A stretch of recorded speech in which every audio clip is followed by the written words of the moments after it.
नमस्कार, मी ॲडव्होकेट दासोपंत हैपळे. आपण मागच्या व्हिडिओमध्ये मला खूप चांगल्या प्रमाणात दाद दिलेली आहेत, सबस्क्राईब केलेला आहे, लाईक केलेले आहे. आज हा माझा तिसरा व्हिडिओ आहे. मागील 2 व्हिडिओ हे घरगुती हिंसाचारापासून महिलाचे संरक्षण अधिनियम 2005 म्हणजे डोमेस्टिक व्हायलन्स ॲक्ट याच्या संदर्भात दिलेले आहेत. हा आजचा व्हिडिओसुद्धा डोमेस्टिक व्हायलन्स ॲक्ट म्हणजेच घरगुती हिंसाचारापासून महिलेचे संरक्षण अधिनियम 2005 यावरच मी बोलणार आहे. आपल्या 2 नंबरच्या व्हिडिओमध्ये मी डिफेन्स म्हणजे बचाव कसा घ्यायचा इथपर्यंत आलेलो होतो. आता याच्या पुढं माननीय न्यायालयाकडून अर्जदाराला काय भेटू शकते. सेक्शन 18 खाली माननीय न्यायालय संरक्षण अधिकारी पुरवू शकते.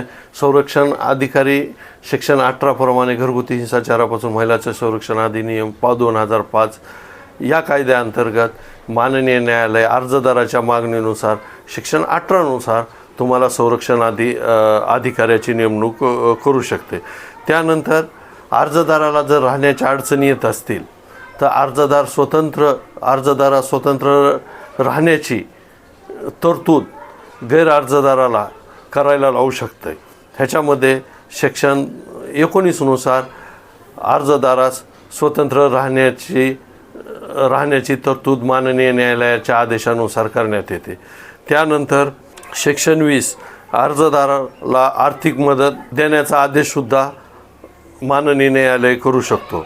सेक्शन 21 नुसार अर्जदार ही आपल्या मुलाचा ताबा माननीय न्यायालयाकडे गैर अर्जदाराकडून मागू शकते.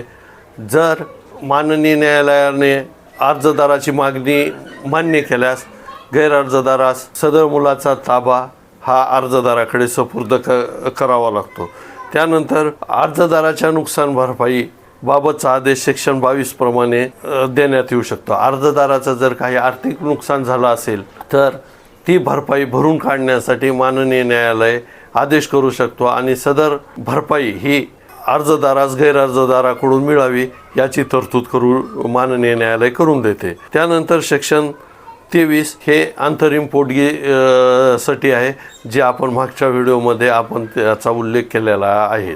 आता जर मुलांचा ताबा गैर अर्जदार जबरदस्तीनं देत नसेल किंवा आईला मूल बघू देत नसेल, भेटू देत नसेल किंवा हिरावून घेतला असेल तर अर्जदार ही माननीय न्यायालयासमोर सेक्शन 21 प्रमाणे ताबा मागू शकते आणि माननीय न्यायालयाचा आदेश मान्य करणं गैर अर्जदारावर बंधनकारक आहे. यामध्ये वेगवेगळ्या प्रकारचा आदेशसुद्धा होऊ शकतो. जर अर्जदाराला ताबा पाहिजे नसेल, फक्त मुलांच्या भेटच आवश्यक असेल तर अर्जदाराच्या मागणीनुसार माननीय न्यायालय मुलांच्या भेटीची तरतूद करून देऊ शकतो. या अशाच पद्धतीनं वेगवेगळ्या मागणी माननीय न्यायालयासमोर अर्जदार करू शकते आणि त्या मागणीचा विचार माननीय न्यायालय करू शकतो. परंतु हीच बाब गैर अर्जदारासोबत सुद्धा आहे. जर गैर अर्जदाराच्या ताब्यात मुलं असतील आणि गैर अर्जदारास सदर मुलांचा ताबा आवश्यक असेल तर माननीय न्यायालयासमोर गैर अर्जदारसुद्धा ताबा मागू शकतं. काही अटी शर्तीवर अर्जदाराकडून गैर अर्जदाराकडे ताबा देण्याचे माननीय न्यायालय निर्देश देऊ शकतात. माननीय न्यायालयाकडे गैर अर्जदाराने असं सांगितलं की मला सदर मुलाचा ताबा नको, परंतु हप्त्याला किंवा महिन्याला किंवा 15 दिवसाला मला माझ्या मुलांना भेटायचं आहे, तर ती भेटीची तरतूद करून माननीय न्यायालय देऊ शकतो. त्यानंतर अर्जदाराचे झालेले नुकसानीची व्याख्या वेगवेगळी आहे. जी बरेच नुकसानं ही पैशानं भरून निघत नाही, परंतु त्या नुकसानाची झळ कमी होण्यासाठी ही आर्थिक मदत म्हणून माननीय न्यायालय मंजूर करू शकतो. जसे की शारीरिक नुकसान आहे, आर्थिक नुकसान आहे, मानसिक आहे, सामाजिक आहे.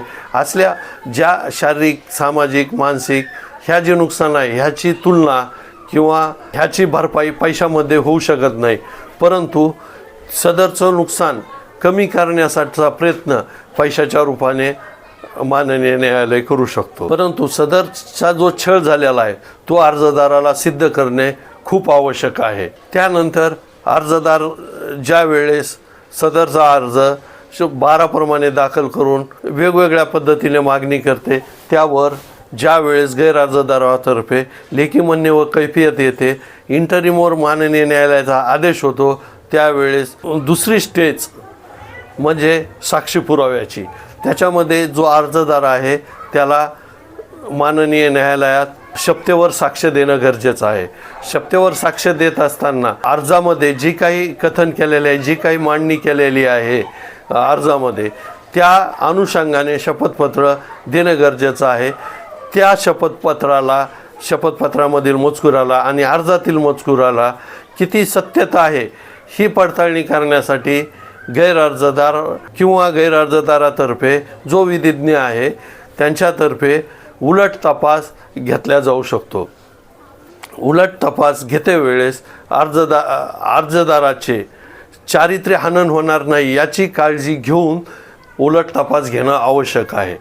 ज्या वेळेस उलट तपासामध्ये गैरअर्जदार हा अर्जदारास प्रश्न विचारतो, त्यावेळेस अर्जदाराने जे काही उत्पन्नाचे स्रोत सांगितलेले त्याबाबतचे पुरावे दाखल केले नसेल तर ते मागून घेण्याचा प्रयत्न करावा. उदाहरणार्थ की अर्जदाराने अर्जामध्ये सांगितलेलं असतं की गैरअर्जदाराच्या नावे शेतजमीन गावी आहे आणि सदर शेतजमिनीपासून अमुक अमुक इतकं उत्पन्न होतं आहे.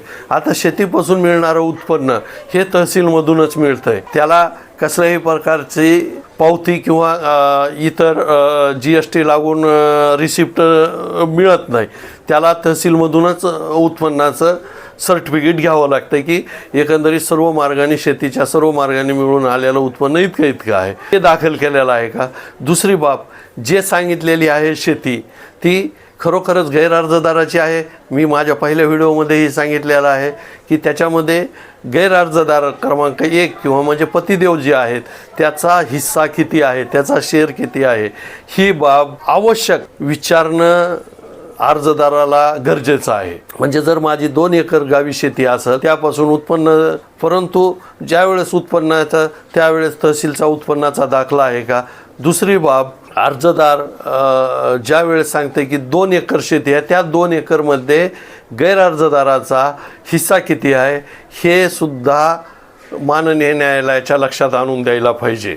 त्यानंतरची बाब येते की जो हिस्सा आहे ती शेती सध्या कोण करतंय आणि कशा परिस्थितीत करतंय, ही बाब सुद्धा गैरअर्जदाराने माननीय न्यायालयाच्या लक्षात आणून द्यायला पाहिजे किंवा हा प्रश्न अर्जदारास विचारणं आवश्यक आहे.